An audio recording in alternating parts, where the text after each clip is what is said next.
Well, I'm looking to make this a city that every person chooses, whether they're a business leader or they're someone who works for that business. And the key ways of doing that are actually delivering quality of life, public safety, and affordability for each and every person. You just heard Zohran Mandani there making his pitch for New York City Mayor. Republican Representative of New York, Claudia Tenney, joining us to discuss. We appreciate you joining us tonight on the National News Desk. First of all, the Mamdani campaign indicates they want to do what is best to help the people of New York City. You just heard. Obviously, you see it a bit differently, though. Well, everybody wants to do what's best for New York City. It's how you get there. And communism is a failed solution. It's not the case. I've lived in a communist country. And he sounds like a snake oil salesman. He couldn't answer a single question from what I heard watching parts of the interview with Martha McCallum on Fox News. He tells people what he thinks they want to hear.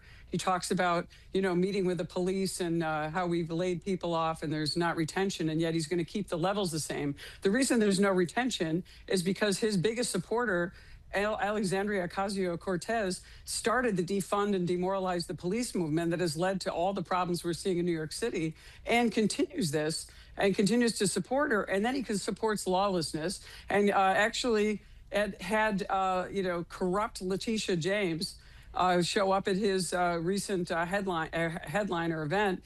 I mean, how could you do this? I mean, Letitia James is the worst attorney general that I could possibly imagine. I'm a lawyer. My father was a judge in New York State for 35 years. He served honorably. I have never seen someone abuse power and engage in malicious prosecution like she has. And it's not just Trump. Forget about Trump. It's all kinds of other people all across New York State, whether it's terrorizing the police, going after my friend who was a county executive in Rensselaer County on phony charges, Steve McLaughlin, who got completely vindicated by a jury in about 5 minutes, making up fake charges, running her campaign saying, I'm going to take Trump out. I'm going to go after him, making up charges and then getting thumped by the Supreme Court and courts that said this is not an appropriate case. You mentioned several people. Obviously, we want to get to AOC in just a moment because I know that you are part of, obviously, the same delegation here in New York.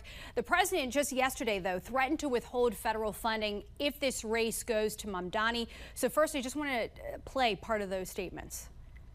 And I'm very generous, and I was always very generous with New York, even when you had opposition there, but I was always very generous. But I wouldn't be generous to a communist, a guy that's going to take the money and throw it out the window, because you're talking about hundreds of billions of dollars. And we're not going to let somebody get into office and squander the taxpayer money from this country. We're not going to let it happen.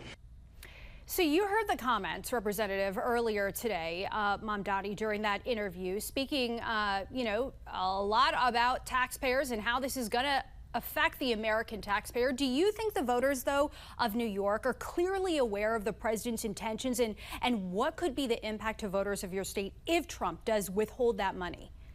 I think the taxpayers should be more afraid of a communist who wants to go in and double and triple taxes, try to turn a capitalist system, the United States' largest city and the most important economic city when it comes to New York State, and to turn it around into a communist, hellhole. You're going to have people leaving the city in droves, not paying taxes. Taxes are going to go up. Resources are going to go down. What Trump's saying is don't continue to put in these communist policies in place where you're going to bilk the taxpayers. We already have seen mass outmigration in our state. We have the highest outmigration of any state in the nation. Remember, in the 60s, we had 45 congressional seats. We are down to 26, and we're going to lose even more in the next round of redistricting because of the far left policies, the communist, socialist, Marxist policies of people like Mamdani, the Democrat Socialists of America.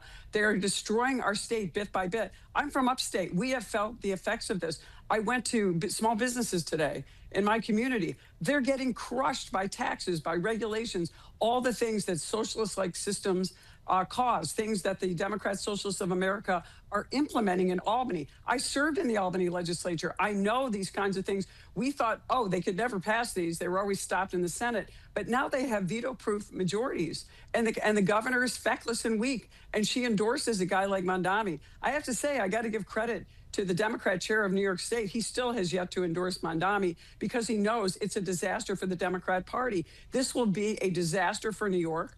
The taxpayers should be much more afraid of anything that Mamdani would do than President Trump saying, I want to impose DEI and take that type of stuff away, go back to a merit-based system in the city of New York and the state. That's the problem. Making headlines recently, President has been able to accomplish a lot in the Middle East. You obviously believe Mamdani would take New York City back. And I want to pull up your post from earlier today when you say New Yorkers deserve better than a terrorist sympathizer. And Mamdani's anti-Semitism isn't new. Want to point out, Mamdani has said it pains him to be seen in opposition to the Jewish New Yorkers, and he knows and loves and are a key part to the city. If elected, do you believe, is there any common ground possible between Mamdani and Trump?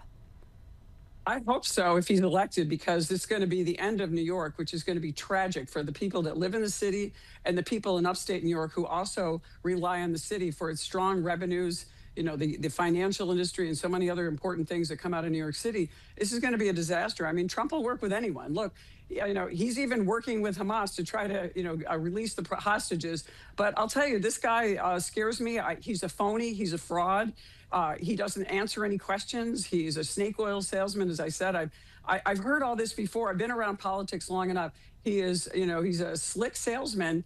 And he really knows how to skirt around the issues. And he really doesn't give anyone any real solutions that are going to work for New York City. The support is there when you take a look at the polls. The mayoral debate, obviously, tomorrow. Do you feel Republicans have done enough in this race? You know, I don't know what the Republicans can do. They're so outnumbered in New York City. I mean, there's really not many chances for Republicans to take any kind of wins there. Usually all the races in New York City, except for Staten Island, are really about the primary, and the Democrats fighting it out in the primary. So we really haven't had much of a chance. But, you know, we haven't really been fighting in a lot of cases and going into tough areas. You know, there's been some standouts like Vicky Palladino, who's gone into areas and really stood up for the voters and the taxpayers. And I think that's why you see success from people like Vicky and a few others. But it's tough in New York City. And our state education department, the mayoral control over the city have caused people to have a dislike for America. These people don't like America. They don't like what we stand for. They don't believe in our founders. They believe in authoritarian systems based on communism. And the anti-Semitism is the part that is also really concerning, you know, coming out of Mamdani. I mean, he just, you know, the foreign money, he's had, what, over $13,000 in foreign money that hasn't been accounted for coming into the race. Now, that's not unusual. You see these types of, you know, gaming the system issues happening in New York City a lot. Look, New York City is a lot different than upstate New York, but you know, New York City is important to the state, and I think people are really nervous. My friends in New York City, many of them are thinking about selling their condos, getting out of their homes, permanently leaving the state of New York. And not all of them are really wealthy. Many of them are, but not all of them are. They don't want to see the demise of New York and everything they've built in their lives come to a halt with a guy like this in charge if he's able to actually get what he wants done through the city council. Representative, before I let you go, I'm curious if you think New York is representative of something greater nationwide. You and AOC, I mentioned, are part of the same New York delegation, but what can you say about the so-called squad of which she is part and the spread of progressive politics nationwide as we are looking at more and more races? This movement is clearly picking up steam. Well, she isn't a progressive. She's a democratic socialist, which means they derived their ideology from Marxism. That's what she is. And they have steam in some areas. But President Trump won pretty decisively last year, winning all 7 swing states and doing much better than he even did in his first term in terms of the electoral vote. But they're picking up in certain enclaves, certain cities. But you're seeing what's happening in those cities. They're struggling.